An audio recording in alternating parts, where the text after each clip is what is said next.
Abrir nuestras Biblias en la carta a los Filipenses, Filipenses capítulo 1,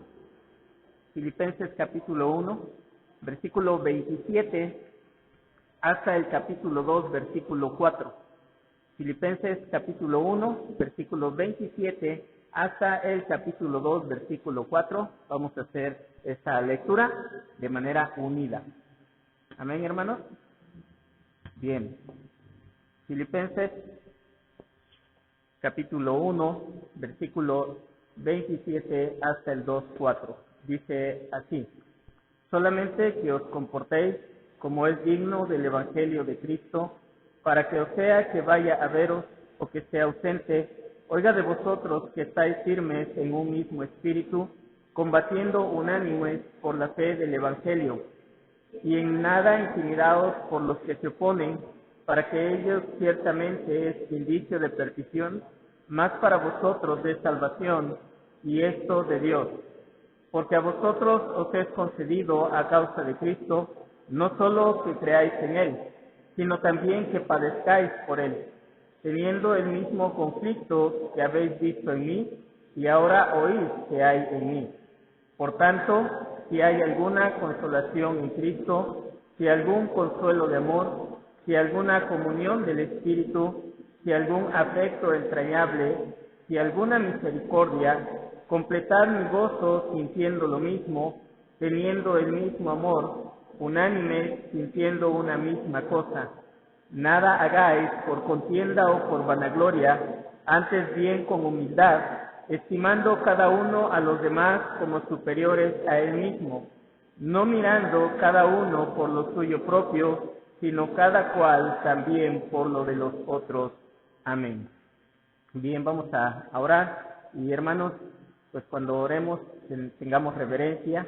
La oración es un momento de invocar a Dios y pues tengamos reverencia al orar. No usemos el tiempo de oración para hacer otras cosas, sino que estemos concentrados en buscar la comunión con Dios en la oración.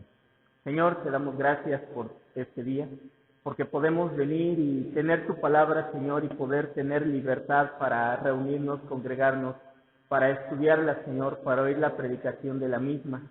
Señor, que tu voz llegue a nuestros corazones y que tu obra sea hecha en nuestras vidas.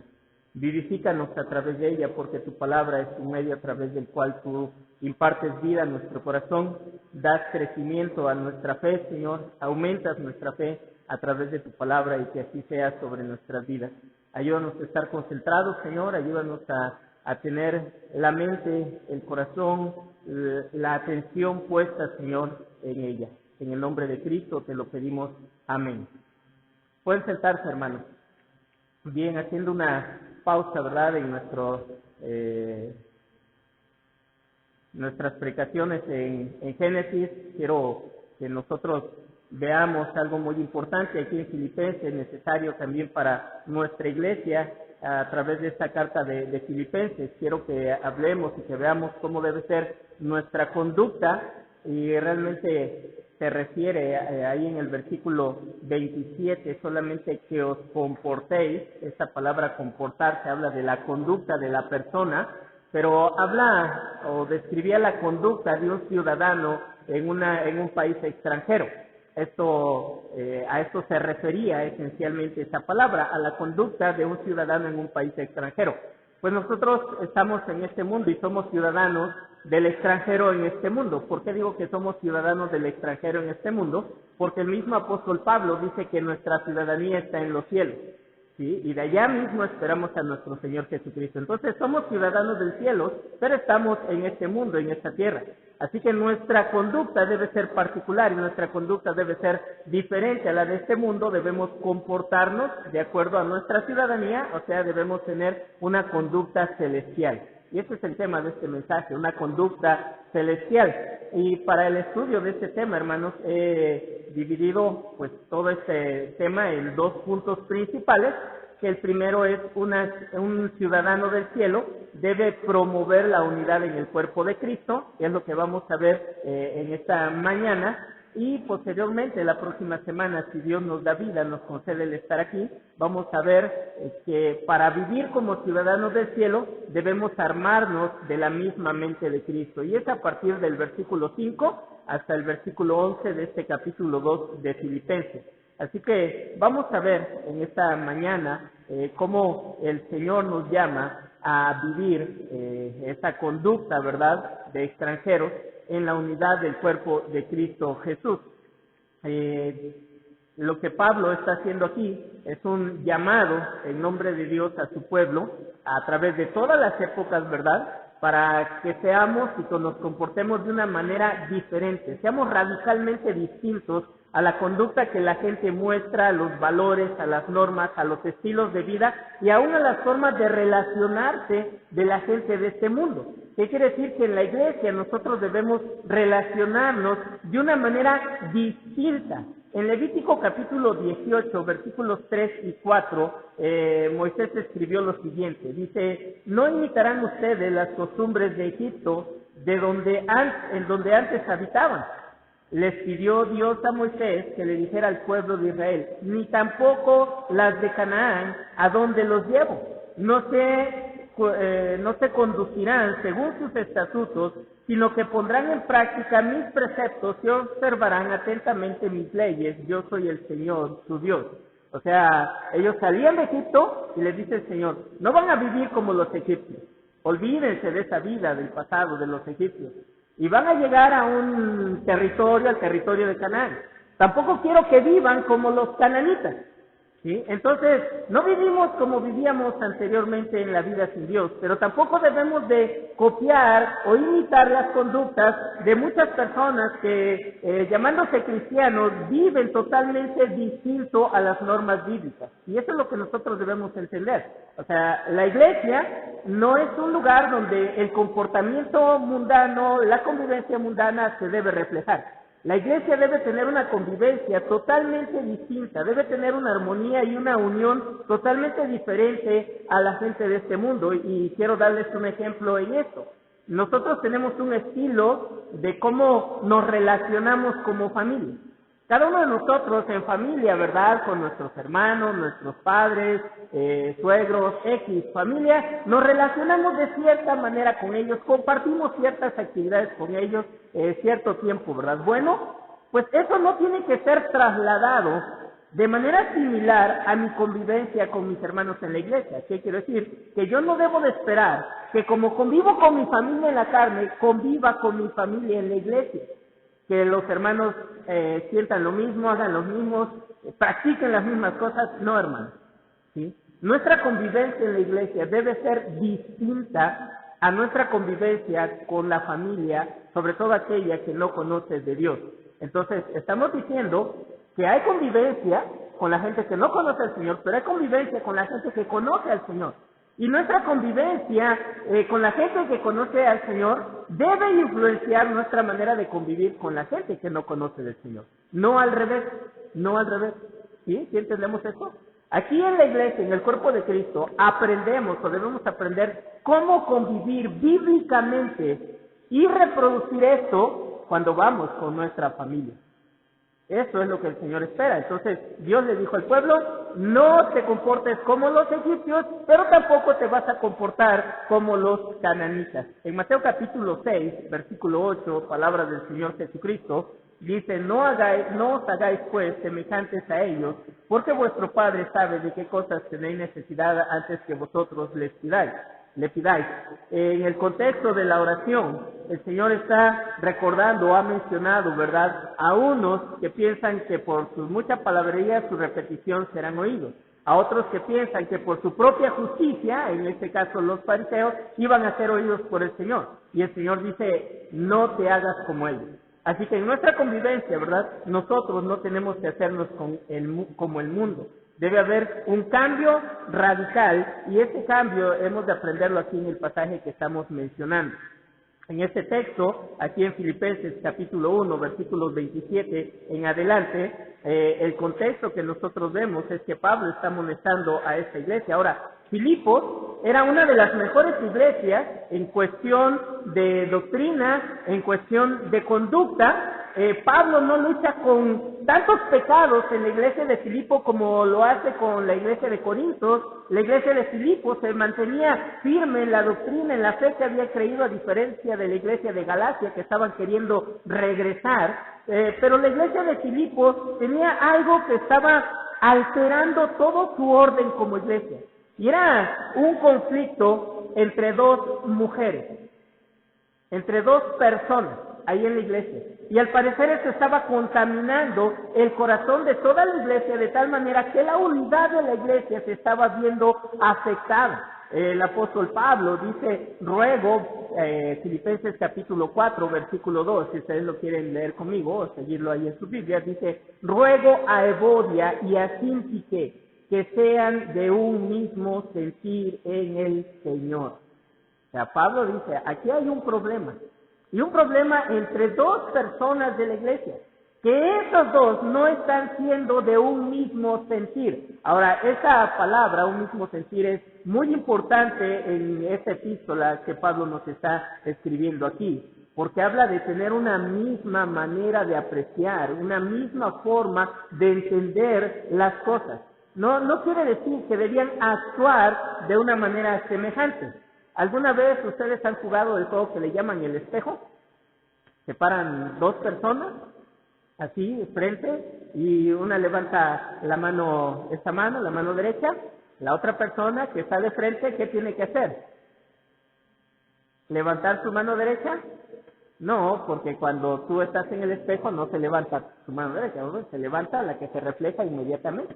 Entonces, no quiere decir que tenemos que actuar de esta manera, reflejando exactamente lo que la otra persona hace o lo que el hermano está haciendo, pero sí comprendiendo y tener una misma comprensión de lo que implica vivir en comunión como iglesia. Y es lo que Pablo está diciendo, que sean de un mismo sentir. Entonces, había un pleito ahí y ese pleito estaba afectando a toda la iglesia. Así que Pablo les llama a la unidad.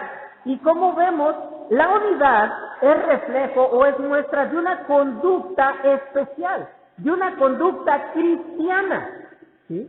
El mundo busca la unidad, pero déjenme decirlo, un grupo de personas sin Cristo jamás podrá gozar de una unidad verdadera. Solamente vas a ver los partidos políticos, ¿sí? Los partidos hablan de que se unen y van a hacer fuerzas en contra de otro partido, pero basta unos días, unas semanas, unos meses y dentro de ellos mismos se están peleando porque cada uno busca sus propios intereses. Entonces no hay una unidad. Jugué muchos años fútbol y tenía un equipo de fútbol y solo dos éramos creyentes en ese equipo de fútbol. ¿Sí? Y bueno, pues cada uno tenía su posición y todos como equipo buscábamos ganar el partido y nos esforzábamos por ganar el partido. Pero había quienes en algún momento querían ganar fama y ser reconocidos como la estrella del equipo y en lugar de seguir ese juego en equipo, jugaban de una manera muy individual porque tenían intereses propios. Bueno, en la iglesia no debe de haber ese individualismo. Entonces notamos cómo la verdadera unidad es fruto de algo y es fruto de esta ciudadanía en los cielos que nosotros debemos mostrar con nuestra conducta. Entonces Pablo dice en el versículo 27, solamente que os comportéis como es digno del Evangelio. Así que la unidad de la iglesia, hermanos, es algo digno del Evangelio. Es algo necesario, es algo que caracteriza el Evangelio. Es una muestra grande del Evangelio de nuestro Señor Jesucristo. ¿Por qué? Porque todo el Evangelio muestra la unidad que hay en nuestro Dios Trino. Padre, Hijo y Espíritu Santo. Tres personas diferentes, un solo Dios, cada uno obrando de maneras diferentes en nuestra salvación, en la salvación de la humanidad, pero todos con un mismo fin. La glorificación, la exaltación de Dios y en ello la salvación de los seres humanos. Y en ellos no hay competencia. No vemos al Padre peleando con el Espíritu, no vemos al Hijo peleando con el Padre o reprochándole porque yo tengo que ir a la cruz. Vemos una unidad perfecta y esa unidad la debe de reflejar la iglesia de Cristo Jesús. Ahora, Pablo nos dice en esto que va a haber mucho sufrimiento. Sí, la iglesia cuando tenga una conducta coherente con la palabra, con el Evangelio, va a sufrir. Ahora, yo puedo ver en ese sentido de la unidad que nos llama a un sufrimiento en cuanto al negarnos a nosotros mismos y a mortificar el pecado también en nosotros. Ciertamente Pablo está hablando acerca del sufrimiento que traerá ante el mundo por ser perseguido, y él se pone como ejemplo: escucharon que había un conflicto en mí, ven que hay un conflicto en mí. ¿Cuál es ese conflicto? Estoy en la cárcel por causa del Evangelio, y desde aquí de la cárcel les estoy escribiendo esta carta. Pablo estaba sufriendo, era perseguido. Sin embargo, él guardaba la unidad del Espíritu. Entonces, para que nosotros guardemos la unidad del Espíritu en la iglesia, hermanos, vamos a pasar por cierto sufrimiento, y ese sufrimiento implica el mortificarnos a nosotros mismos, pero también implica muchas veces la crítica que otros nos van a lanzar. Entonces, en este pasaje, para que tú tengas una fuerza, y esa fuerza actúe poderosamente y nos lleve verdaderamente a esa unidad que Dios espera, hay un versículo central, y es en la sección que no leímos nosotros. ¿Cuál es? Capítulo 2, versículo 11. Ese es el pasaje central en este llamado a esa unidad. ¿Por qué la iglesia debe estar unida? Bueno, porque hay un Señor. Dice: y toda lengua confiese que Jesús es el Señor, para gloria de Dios Padre. Así que si tú tienes a Jesús como Señor de tu vida, y la palabra Señor, el sustantivo Señor, Kurios en griego, habla de aquel que es el amo, habla de aquel que es el soberano, habla de aquel que es el rey, era un sinónimo de rey, era el Señor, la autoridad máxima. Entonces, si nosotros hemos reconocido a Jesús como la autoridad máxima, y en verdad queremos darle gloria a Dios, entonces la iglesia debe guardar una unidad bíblica. Una unidad bíblica. Así que hemos de obedecer al Señor en base a este texto, a esa posición que Él tiene sobre la iglesia y en todo el universo, hermanos. Él es Señor. Él es Señor. Entonces, la próxima vez que nosotros no nos sintamos dispuestos a hacer las cosas en unidad y a vivir en unidad con la iglesia, pensemos en que ese acto es un acto de desacato, es un acto de desobediencia, de rebeldía en contra de nuestro Señor, el Señor de la iglesia. Ahora, la palabra clave aquí es Señor, así que tenemos un texto, tenemos un tema, tenemos un versículo clave que es el 11 y una palabra clave que es Señor. Y por obediencia a ese Señor, nosotros entonces debemos actuar en esta conducta celestial buscando la unidad en la iglesia.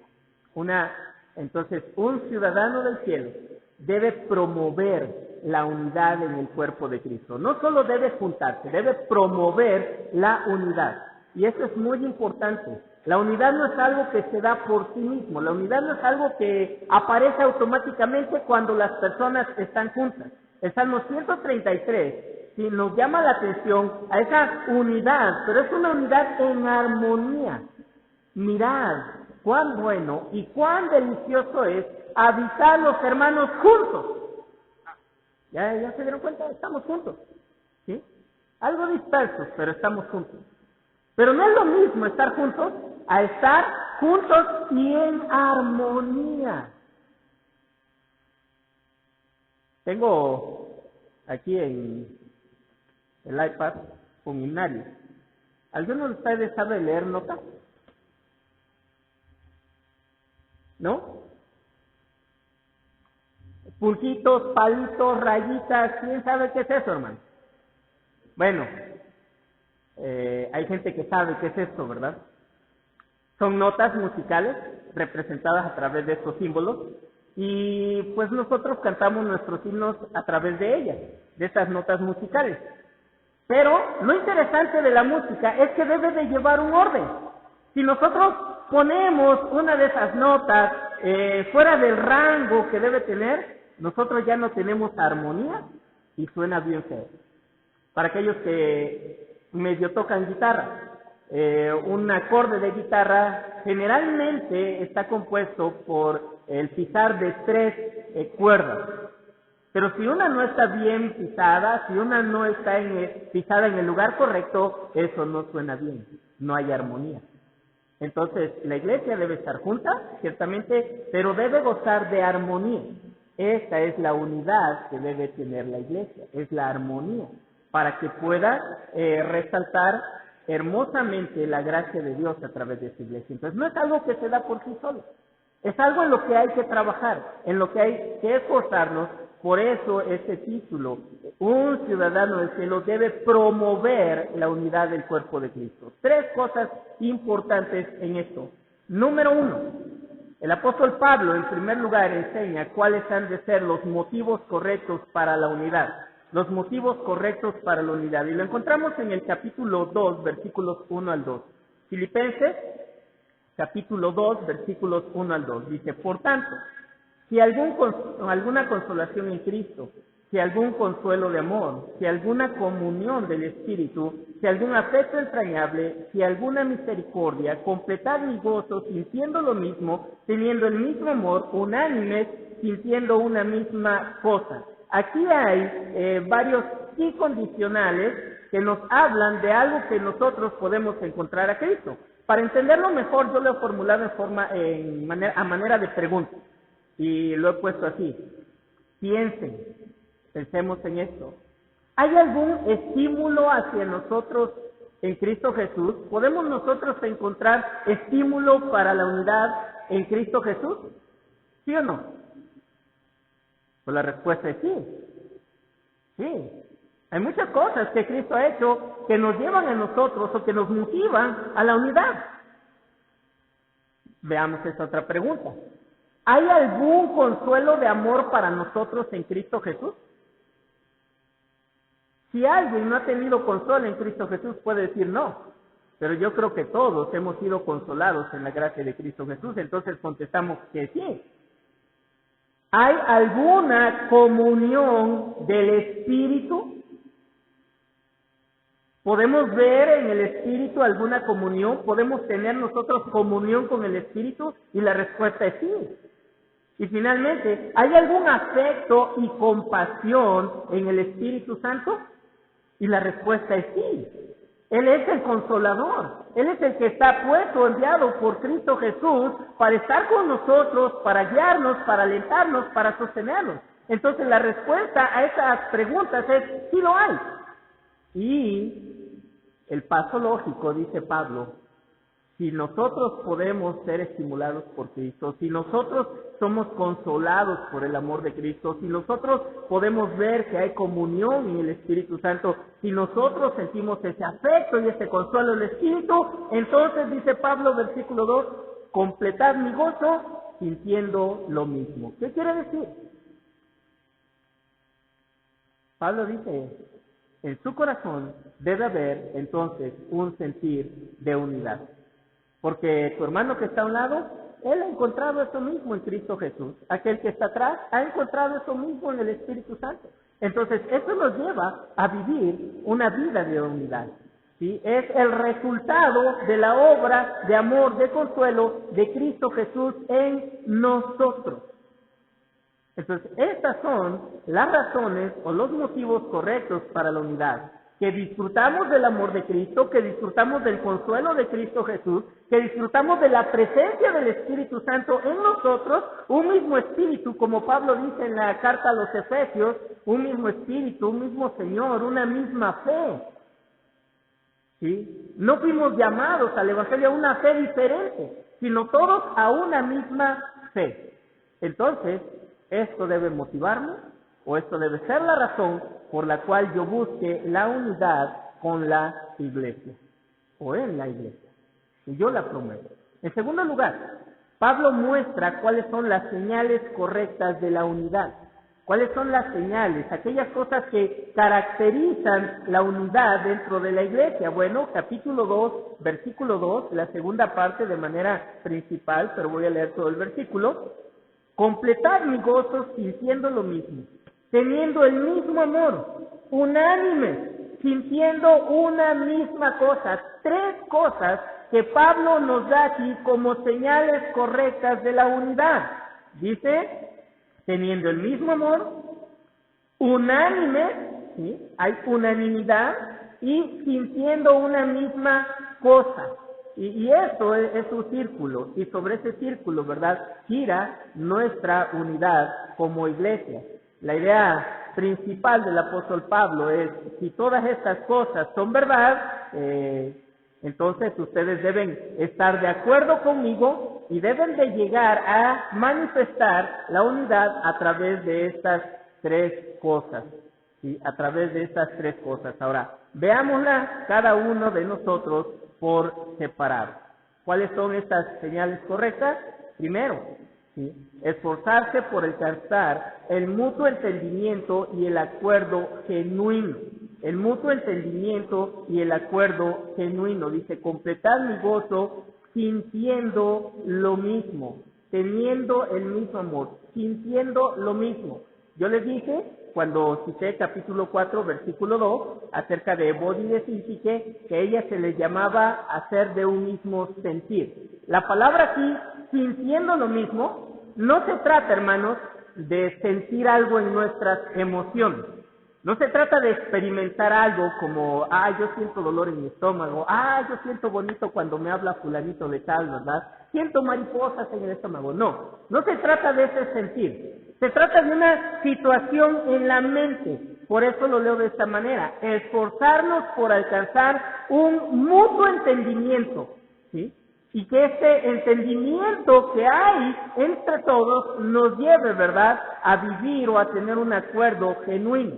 Vamos a ver el uso de esta palabra. Filipenses capítulo 3, versículo 15. Filipenses 3:15, el apóstol Pablo dice, así que todos los que somos perfectos, esto mismo sintamos. Y si otra cosa sentís, esto también os lo revelará Dios. Nuevamente, esa palabra, sentir, que significa, ¿verdad?, tener una comprensión clara y verdadera de algo. Eso es tener el mismo sentir o sentir lo mismo.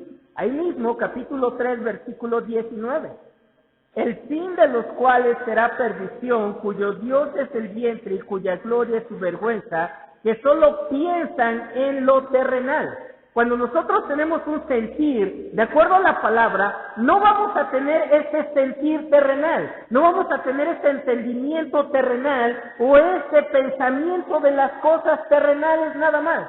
Nuestro sentir, nuestro entendimiento va a ser ajustado a la palabra. Pablo empieza a describir ahí a personas que se alejan del Señor, personas que causan divisiones, personas que andan tergiversando el Evangelio de Cristo Jesús, que son enemigos de la cruz de Cristo, como dice el versículo 18, que son caracterizados por tener un entendimiento terrenal nada más. Viven para las cosas. Pablo le dijo a la iglesia de Corinto que no nos guiamos por vista, sino nos guiamos por fe.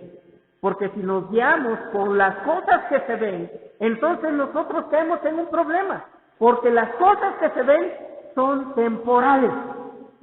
Se acaban, se desvanecen, pasan de moda, se arruinan, no perduran. Pero las cosas que no se ven son eternas. Entonces, una cualidad de las personas que no viven de acuerdo al Evangelio es que tienen una mente fijada o un entendimiento de las cosas solo terrenal. Tienen un sentir terrenal de la vida. El cristiano debe tener un sentir, un entendimiento espiritual de la vida. Vean lo que dice el capítulo 4, versículo 8, nuevamente en esta palabra. Por lo demás, hermanos, todo lo que es verdadero, todo lo honesto, todo lo justo, todo lo puro, todo lo amable, todo lo que es de buen nombre o de buena fama, si hay virtud alguna, si algo digno de alabanza, en esto pensar. Y en el idioma griego es la misma palabra, esto sentir. Esto deben de comprenderlo, o deben entenderlo y asimilarlo y vivirlo. Una lista grande de cosas que el cristiano debe asimilar como parte de una conducta cristiana. Entonces, una de esas señales, o la primer señal de la unidad, es que hemos alcanzado un mutuo entendimiento de la vida y la relación que debe tener la iglesia, un entendimiento bíblico, un entendimiento celestial, dice el apóstol Pablo.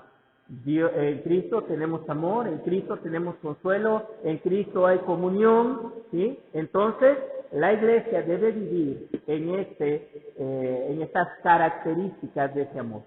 Hemos entendido que debemos amarnos como iglesia, hemos entendido que debemos consolarnos como iglesia, hemos entendido, ¿verdad? Como dice el apóstol Pablo, que debemos nosotros tener afecto entrañable entre nosotros como iglesia, que debemos tratarnos con misericordia, lo hemos comprendido. Esa es la primera señal, ese entendimiento genuino de las cosas. En segundo lugar, debemos esforzarnos por tener un mismo amor, ¿sí? Teniendo el mismo amor. En Romanos capítulo 12, versículo 10 y versículo 13, Romanos capítulo 12, versículo 10 y 13, el apóstol Pablo escribe: amaos los unos a los otros con amor fraternal. En cuanto a honra, prefiriéndoos los unos a los otros. Versículo 13. Bueno, voy a leer así hasta el versículo 13. El 11 dice: en lo que requiere diligencia, no perezosos, fervientes en espíritu, sirviendo al Señor, gozaos en la esperanza, sufridos en la tribulación, constantes en la oración, compartiendo para las necesidades de los santos, practicando la hospitalidad. Entonces, Pablo aquí en Romanos capítulo 12 hace ese llamado, ¿verdad?, a compartir ese amor y nos da de manera práctica cosas en las cuales ese amor se está manifestando. Aquí en Filipenses, Pablo habla del amor entre creyentes, entre hermanos. Pablo no está hablando del amor hacia personas que no son creyentes. Pablo está hablando del amor hacia los hermanos de la iglesia. Por eso en el 4.2 dice: le ruego, hace una súplica a esas dos personas que puedan ser de un mismo sentir. Porque son creyentes que están en disputas. Y Pablo ya ha dicho que su entendimiento tiene que cambiar y que el paso que deben de dar para esa unidad es amarse. Entonces Pablo está hablando de un amor, pero no un amor general a la humanidad. Está hablando del amor especial que debe de haber entre los cristianos. En 2 Tesalonicenses capítulo 1, versículo 3, el apóstol también muestra ese mismo llamado del amor hacia la iglesia de Tesalónica. Dice: debemos siempre dar gracias a Dios por vosotros, hermanos, como es digno, por cuanto vuestra fe va creciendo y el amor de todos y cada uno de vosotros abunda para con los demás. Entonces, nosotros que nos estamos tal vez empezando a conocer, que hace algún tiempo no teníamos ninguna relación, debemos crecer en amor. La relación de cada uno de nosotros debe irse estrechando en amor. Y debemos aprender a amarnos así como Cristo nos ha amado a cada uno de nosotros. Y cabe mencionar, hermanos, que es un amor sin merecimiento. ¿Sí? ¿Qué quiere decir? No merecemos el amor de Cristo. Así que no merecemos que otro hermano me ame, pero yo tengo que amar también a mi otro hermano a pesar de que no merezca que yo le ame. Ese es el amor de Dios para con la humanidad. Y es un amor, que dice Pablo, que cubre multitud de pecados. ¿Qué quiere decir? Que no va a estar fijando su atención en que este hermano está mal, este hermano está pecando, yo no me voy a llevar con él por eso, no. Sino que ese amor debe estar tal sobre la vida de ese hermano, no que lo deje vivir en sus pecados, sino que mi hermano, al experimentar mi amor, sea movido a cambiar su conducta y ajustarse a la santidad de Dios. De esta manera yo debo amar a mi hermano. Y entonces aquí la Biblia nos muestra un gran poder que hay en el verdadero amor cristiano. Es un amor que santifica. Es un amor que produce cambios en la vida de nuestro hermano. Hermanos, esto parece sorprendente, fuera de razón, pero esa es la obra de Dios en la iglesia y a través de la iglesia, cuando la iglesia tiene unidad. Con el simple hecho, para nosotros, simple, ¿verdad?, de mostrar amor hacia un hermano, aunque no lo merezca, Dios obra en esa vida y lo lleva a una santificación de vida. Esto es grandioso, hermano. Y esto no lo encontramos en otro lado. Y esto no lo encontramos en ninguna otra forma más que amándonos y estando unidos como iglesia. ¿Sí? Ese es el obrar de Dios. Lo que dice Pablo aquí, su amor va creciendo y abunda en todos. Entonces, hay una situación que muchas veces vivimos como iglesia, es esa carencia de amor. No mostramos ese amor. ¿Saben cuál es la palabra que la Biblia usa para describir ese amor que debe tener la iglesia? ¿Qué palabra usa? Con valor, hermano. Ágape, agape, ¿verdad? En el griego, agape, ¿sí? Y nosotros hemos llamado a la comunión, la convivencia que la iglesia puede tener, que practicamos, ¿verdad?, los días de Cena del Señor, ágape, por esa misma razón, porque es un momento donde la iglesia toma para mostrar el amor los unos a los otros. Pero no nos gustan los ágapes y no queremos estar en los ágapes. Hermanos, estamos mostrando en ello gran falta de amor hacia la iglesia, hacia nuestros hermanos. Porque no estamos renunciando a nuestro vivir en nuestras actividades que podemos nosotros programar para nuestra familia, no estamos renunciando a ellas para estar con la iglesia. Debemos aprender aquí que la comunión de la iglesia, en la perspectiva bíblica, en la perspectiva de Dios, de Cristo Jesús, tiene una mayor importancia que la comunión con nuestra familia en la carne en el mundo. Porque esta comunión que tenemos como iglesia trasciende en la eternidad. Y en esta comunión Dios trata con todos y cada uno de nosotros. Así que esforcémonos. Y la falta de este amor es terrible. Vean lo que dice el apóstol Juan en 1 de Juan capítulo 3, versículo 14. 1 de Juan capítulo 3, versículo 14. Nosotros sabemos que hemos pasado de muerte a vida en que agapaos a los hermanos. Nosotros sabemos que hemos pasado de muerte a vida en que amamos. Un presente continuo en griego en que estamos amando, una actividad constante, una acción constante a los hermanos. Así que si yo no muestro amor con mis hermanos, esto me puede señalar que probablemente no he pasado de muerte a vida, todavía estoy en muerte, todavía estoy en mis pecados, todavía merezco la ira de Dios, porque no estoy amando a mis hermanos.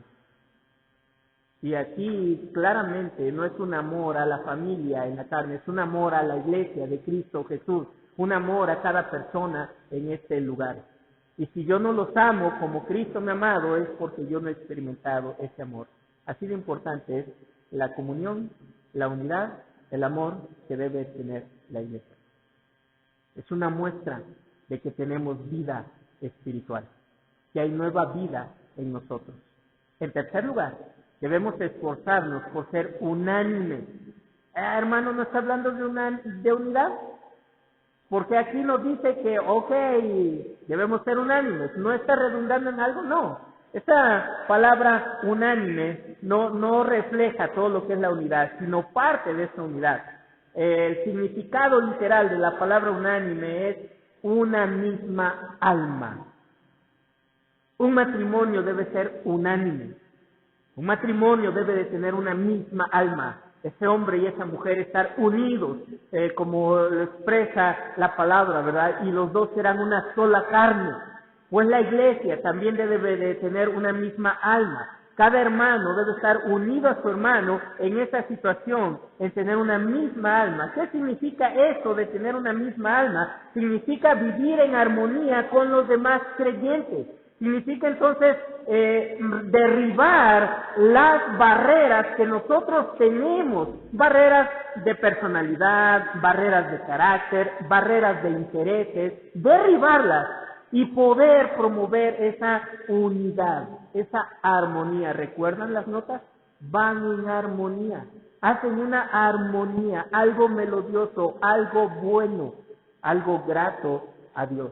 Y esta armonía de la iglesia, hermanos, de acuerdo a lo que dice el Salmo 133, sube como olor grato a Dios, es una alabanza a Dios, y la respuesta de Dios es enviar bendición y vida eterna.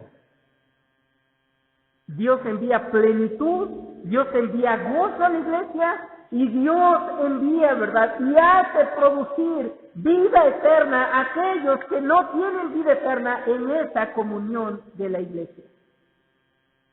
Así de importante es. ¿Cómo crecía la iglesia en el libro de los Hechos? De tal manera que en un día 3,000 se convirtieron, y después otros 5,000 fueron añadidos por el Señor. Hermanos, Dios lo puede hacer. ¿Pero qué caracterizaba a esa iglesia? Dice la palabra en Hechos capítulo 2 y en Hechos capítulo 4, que la iglesia así se reunía constantemente, partían el pan, tomaban la mesa del Señor, estaban juntos con alegría, perseveraban en la enseñanza de los apóstoles, perseveraban en las oraciones, tenían sus tiempos juntos de oración y perseveraban en la comunión unos con otros. Había una unidad en esta iglesia totalmente distinto a lo que la gente conocía ahí en Judea. Nadie había visto un grupo antes tan unido como esos cristianos, como esos seguidores de Jesús el Nazareno. Veían a los escribas y fariseos y ellos se peleaban y ellos promovían cada uno sus propios intereses, pero aquel grupo que seguía al crucificado estaba unido, velaba por lo de los demás, de tal manera que si veían un necesitado, vendían sus propiedades y ayudaban a ese necesitado. La iglesia se reunía a orar aún en las noches, cuando alguno, como Pedro en aquella ocasión, estuvo encarcelado y el Señor milagrosamente lo liberó de la prisión por medio de un ángel, porque la iglesia tenía unidad. Eran unánimes, tenían una misma alma, ellos estaban viviendo en armonía. Entonces, cuando nosotros entendemos esto, entendemos que por definición, cuando hablamos de ser una misma alma, de vivir en esa armonía, estamos excluyendo la ambición personal de nuestra reunión. La unidad de la iglesia no puede armonizar con las ambiciones personales de los miembros de la iglesia. No, tenemos que renunciar a esas ambiciones personales. La ambición personal está promovida por el egoísmo. El egoísmo genera odio, genera envidia, el egoísmo promueve celos, el egoísmo, ¿verdad?, trae destrucción, porque es el fruto de la egolatría, de la adoración a uno mismo. Entonces, Pablo nos dice que las señales de la verdadera unidad son tener un entendimiento mutuo, genuino de lo que Dios quiere como nosotros como iglesias, tener un amor, un mismo amor, vivir unánimes, ser de una misma alma en esta relación, tener armonía. ¿Sí? Entonces, aquí, de acuerdo a lo que implica tener una misma alma, hay dos elementos importantes. Número uno, la unidad debe fundamentarse en la verdad objetiva de la palabra de Dios. No podemos fundamentar la unidad de la iglesia en los deseos del pastor, no podemos fundamentar la unidad de la iglesia en la posición económica de los miembros, no podemos fundamentar la unidad de la iglesia en las características de la iglesia como si es joven o si es adulta, si es mayor, no. La unidad de la iglesia debe estar fundamentada en la palabra de Dios. Por eso predicamos y enseñamos la palabra. Mucha gente no le gusta hoy escuchar uno de estos sermones, ¿verdad?, expositivos y de sana doctrina. La gente quiere emoción, alegría, que brinquen, que sientan. No. Si nosotros fundamentamos la unidad de la iglesia en eso, cuando empezamos a sentir otra cosa, la unidad se va a venir abajo. Entonces, el primer elemento es eso, la unidad de la iglesia debe estar fundamentado en la verdad objetiva de la palabra de Dios, es nuestra regla. Ella nos dice cómo debemos ser unidos y nos lo está diciendo aquí. En segundo lugar, ¿sí?, el segundo elemento sí es un elemento subjetivo y es que la unidad comprende un interés profundo e intenso por Dios. ¿Sí?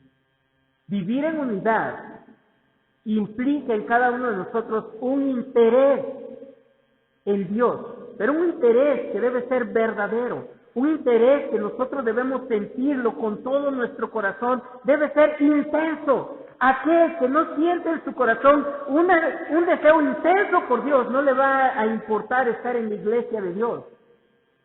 ¿Sí?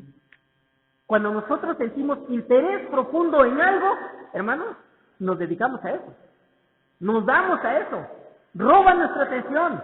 Capta nuestros 5 sentidos. ¿Sí? Acuérdense cuando andaban de novios, cortejando a la muchacha. Estaban metidos ahí en eso. No pensaban otra cosa más que su nombre. Y querían verla y querían estar con ella. Y muestras que se casaron y viven juntos. Porque tenían un interés profundo, y yo espero que sigan teniendo a través de los años un interés profundo en su esposa, en su pareja. Pero que veamos que así como podemos tener interés profundo en una persona, debemos tener interés profundo en Dios.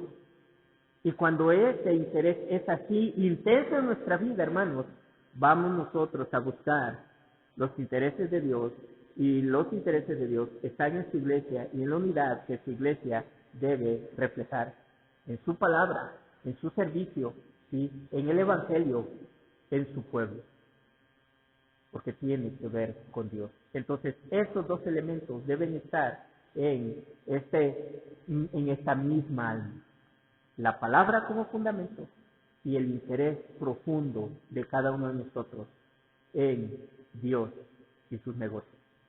El cuarto elemento que muestra, pues, o que es señal de la unidad es el siguiente: que debemos de esforzarnos por sentir una misma cosa. El final del versículo 2 dice, sintiendo una misma cosa, y es como un círculo que se cierra.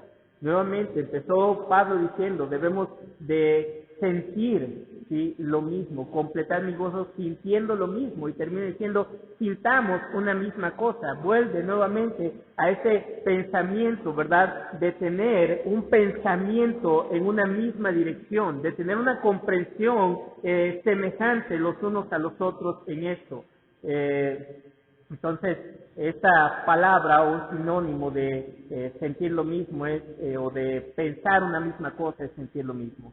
Este versículo, el 2, el apóstol Pablo presenta entonces este ciclo aquí: sentir lo mismo, amar de la misma manera, tener una misma unidad, una misma alma en el espíritu, y nuevamente tener unidad en el sentir. Cuando nosotros vivimos la unidad de la iglesia de esta manera, o buscamos promover la unidad de la iglesia de esta manera, nosotros en verdad, hermanos, estaremos teniendo unidad. Entonces la unidad no se hace solo estando juntos. Unidad no se hace solo escuchando el mismo sermón. Unidad no se hace solo cantando al mismo tiempo. Unidad se hace en esos 4 elementos que he mencionado: amor, entendimiento de la palabra, un profundo sentir e interés por las cosas de Dios basado en la palabra, y la comprensión, ¿verdad?, mutua de que Dios quiere esto de nosotros. Finalmente, el apóstol Pablo muestra cuáles son los medios correctos de la unidad. Los medios correctos de la unidad. ¿Cuáles son las cosas que hacen posible la unidad cristiana? Versículos 3 y 4. Nada hagáis por contienda o por vanagloria. Antes bien con humildad, estimando cada uno a los demás como superiores a él mismo, no mirando cada uno por lo suyo propio, sino cada cual también por lo de los otros. ¿Cuáles son estos elementos aquí? Bien, ¿sí? La clave de todo ello es la unidad en el amor, en el espíritu, en el propósito, como hemos visto anteriormente. Pero ahora veamos, ¿sí?, estas cosas que hacen posible la unidad cristiana. Y nos dice estas situaciones en aspectos negativos y en aspectos positivos. La primera es, no hagas nada por contienda. No hagas nada por contienda. ¿Qué significa esto? La traducción literal es: no hagas nada por vía de egoísmo. Y ese egoísmo va a generar pleitos. Es importante entonces que nosotros desechemos el egoísmo de nuestra vida, de nuestra relación, porque es la raíz de todos los pecados. El egoísmo, ¿verdad?, promovió el orgullo en el corazón de Satanás y lo hizo ser echado de los cielos. El egoísmo hizo que Adán y Eva no sujetaran su voluntad a Dios y pecaran buscando ser como Dios. Buscaban su propio bien, su propia exaltación. Es lo que nos enseña Génesis capítulo 3. La palabra que Pablo utiliza aquí, que se traduce como contienda, es la palabra griega eriteia. Eriteia, ¿sí? Generalmente se traduce así como contienda. ¿Qué significa? Bueno, se utilizaba en el tiempo del Nuevo Testamento con un sentido metafórico, ¿sí? Y quería describir a una persona que buscaba el beneficio propio, el provecho personal por encima de los demás y seguía caminos como la difamación, como el chisme, como la mentira, como la violencia para lograr sus intereses. Entonces, cuando alguien vivía en Eriteia, estaba promoviendo conflictos por esa conducta. No hagas nada por contienda. No hagas nada en beneficio personal tuyo que traiga pleitos a la iglesia. Llanamente, es lo que Pablo está diciendo. Sí. No hagas nada por promoverte a ti mismo por encima de la iglesia. Entonces aquí debemos nosotros ver, ok, hermano, yo quiero ser parte del coro. ¿Por qué? Porque yo quiero que los demás escuchen que yo canto bonito. ¿Qué estás haciendo ahí? Estás haciendo las cosas por contienda. Eres contencioso en ese sentido. La eriteia describía o se utilizaba para describir el ambiente político de aquella época. Cada uno promoviéndose a sí mismo. Entonces, si nosotros queremos vivir en unidad, debemos desechar esa contienda. Pablo, en Gálatas capítulo 5, versículo 20, dice que la eriteia es una de las acciones de la carne, la contienda. Entonces, la iglesia no puede vivir en armonía si vive en los principios de la carne. Recuerden, no vivas como los egipcios, pero tampoco vivas como los cananeos, a donde vas a llegar. Y la eriteia es parte de estas dos conductas, egipcia y cananea. Entonces, nosotros debemos de desechar la contienda. Pero también dice Pablo, nada hagáis por contienda o por vanagloria. No debemos hacer nada por vanagloria. La vanagloria, esta palabra, denota aquel sentir de exaltarse a uno mismo. Y una persona que es vanagloriosa es una persona que siempre piensa que tiene la razón. ¿Han visto a alguien así? Una persona que siempre piensa que tiene la razón y que espera que otros estén de acuerdo con ella. Busca ganar adeptos a su manera de pensar. Entonces, no debemos ni hacer las cosas por promovernos a nosotros mismos, ni hacer las cosas mostrando que siempre tenemos la razón en las cosas. En tercer lugar, ¿sí?, el tercer medio que Pablo nos muestra de cómo logramos la unidad en la iglesia es la humildad. No debo hacer las cosas por contienda, no debo hacer las cosas en vanagloria, sino con humildad. Ahora, el término humildad era un término que no existía en la época del Nuevo Testamento en el idioma griego. Los griegos consideraban la humildad como un defecto, ¿sí?, como una característica negativa. Entonces ellos no promovían la humildad, ellos promovían, ¿verdad?, la vanidad, la exaltación de uno mismo. Históricamente se cree que fue el apóstol Pablo quien acuñó esta palabra, o quien es el padre de esta palabra en el idioma griego, humildad, porque la humildad es algo característico del cristianismo y los escritos de Pablo fueron los primeros escritos en los que se encontró esta palabra en el griego en el primer siglo. Humildad. ¿Y qué nos describe la humildad? Bueno, primer lugar, es contrario a la vanagloria, ¿verdad? Y la humildad es el fundamento del carácter cristiano espiritual. En las bienaventuranzas, en Mateo capítulo 5, versículo 3, el Señor dice: bienaventurados los pobres en espíritu, porque ellos verán a Dios. Habla de un quebranto en el espíritu, en el corazón. Es un humillar de la mente delante de Dios.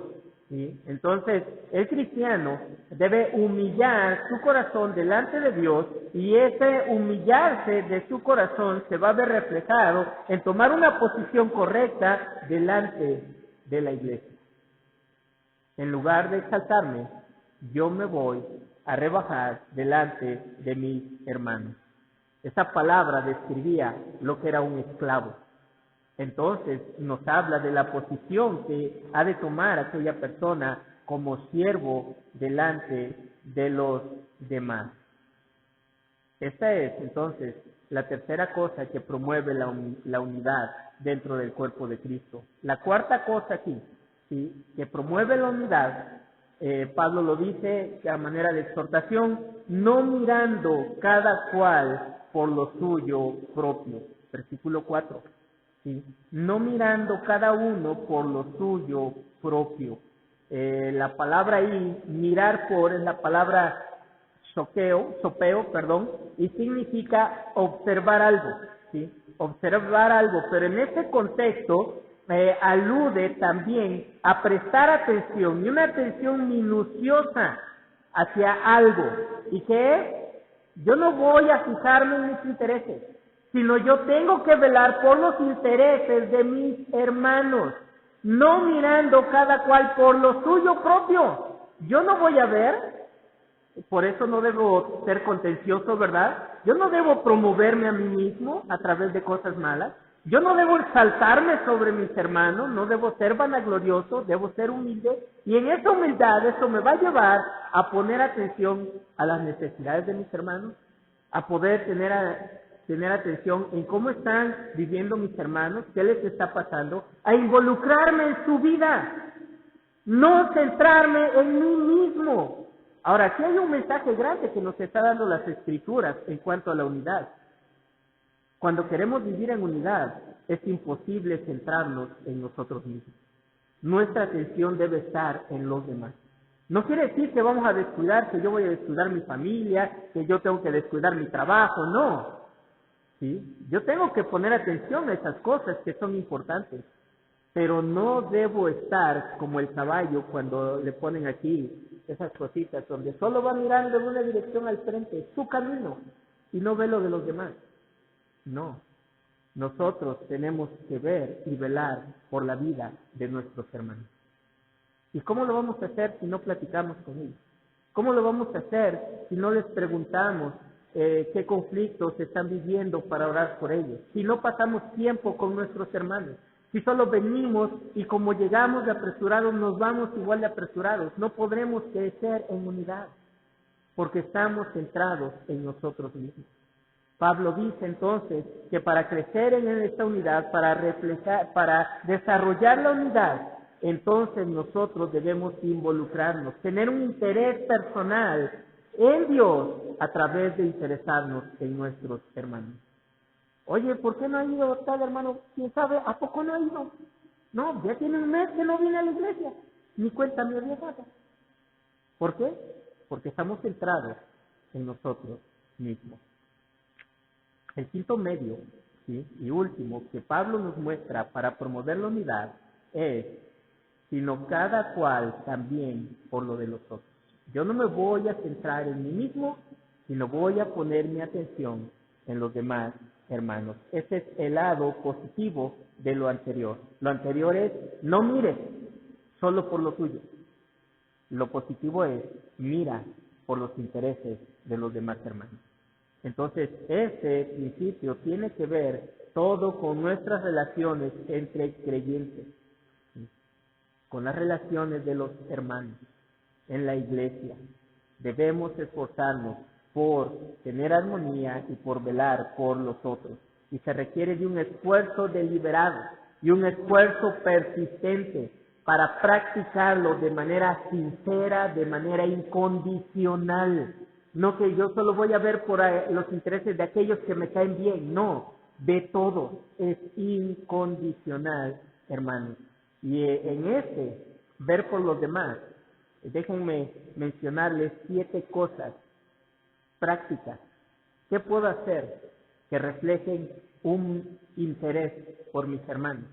Mira lo que los otros exigen de los creyentes, ¿sí? O lo que la palabra nos dice que debemos hacer hacia los demás creyentes para promover la unidad en esto.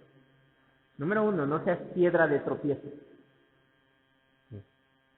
Yo no debo hacer cosas que hagan tropezar a un cristiano más pequeño. Número 2, que perdonen como Dios lo hace en Cristo Jesús. Siempre va a haber roces entre nosotros, hermanos, ¿sí?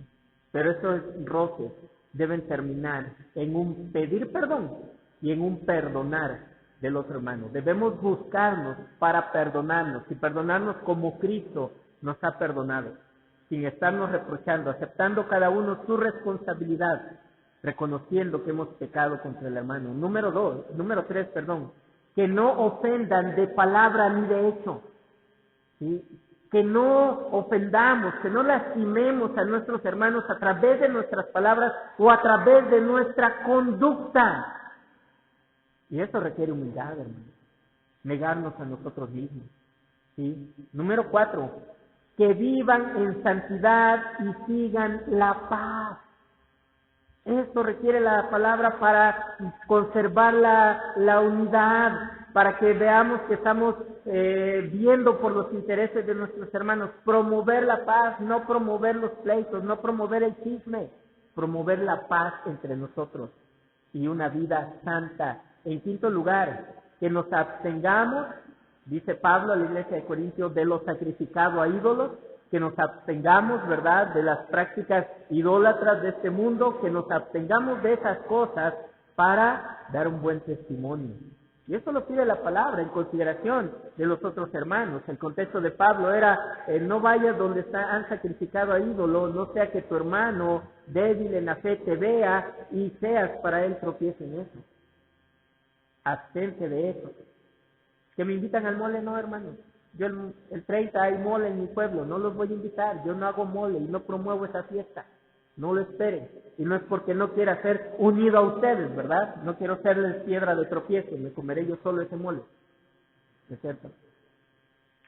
En sexto lugar, que sean pacientes con los débiles. ¿Cómo nos cuesta ser pacientes con los débiles? Queremos que aprendan las cosas y que actúen como nosotros después de 30 años de cristianos lo estamos haciendo y a veces somos más débiles que ellos. Seamos pacientes a la obra del Espíritu Santo en la vida de estos hermanos. Oremos por ellos, ¿sí? Finalmente, que seamos solidarios y que llevemos sobre nuestros hombros las cargas de nuestros hermanos. Unidos a ellos. Está sufriendo, voy a orar por el hermano, le voy a hablar, lo voy a visitar, le voy a decir que estoy con él, que puede confiar en mí, que estamos siguiendo a Dios, que estamos llevando las cargas de los demás, ayudándonos mutuamente. Entonces, de esta manera la iglesia ha demostrado unidad, hermano. Y Dios quiere que nosotros desarrollemos esa unidad, que promovamos esa conducta cristiana como ciudadanos del cielo. Imagínate, somos una colonia del cielo aquí en la tierra y que nosotros como colonia del cielo aquí en la tierra no nos llevemos bien, hermanos, no vamos a funcionar. ¿Sí?